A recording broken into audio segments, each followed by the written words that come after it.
কেউ আসো বাঁচাও, কেউ আসো বাঁচাও আমাদের। আরে ভাইয়া, আরে তুই এখানে কি করে আসলি? আমাদের সবাইকে এই দানব বন্দি করে রেখেছে। আমাদের সবাইকে কেন বন্দি করে রাখছো? আমার এক বালতি রক্তের দরকার। আমার ভাইকে আর আমাকে ছেড়ে দাও, তাহলে এক বালতি রক্ত দিব। ছাড়বো না। যদি পালিয়ে যাস তাহলে শুধু আমাকে ছেড়ে দাও, যদি আমি ধোকা দেই তাহলে আমার ভাইকে মেরে ফেলো। আরে এক বালতি রক্ত এখন কোথায় পাবো আমি? হ্যাঁ, এত বড় দানব। এক কাজ করি, এর রক্তটাই বের করে নি। রক্তের ব্যবস্থা হয়ে গেছে, এবার দানবের কাছে যাই। এ দানব, আমি রক্তের ব্যবস্থা করে ফেলেছি, এবার তুমি আমার সাথে চলো। হ্যাঁ চলো যাই।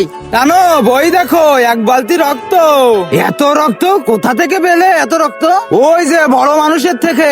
তার আগে যারা চ্যানেলটিকে সাবস্ক্রাইব করে দিবে তার মা বাবা যেন অনেকদিন বেঁচে থাকে, আর যারা ভিডিওতে লাইক কমেন্ট করবে তাদের মনের আশা যেন পূরণ হয়, কমেন্টে বলে যাও আই লাভ ইউ মা বাবা। আরে শালা, ওইটা আমার অসুস্থ ছেলে ছিল, ওর জন্যই তো আমি রক্তের ব্যবস্থা করতেছিলাম, আর তুই ওর থেকে রক্ত নিয়ে ওকে মেরে দিলি। আরে শালা, এ আমি কি করে ফেললাম এবার?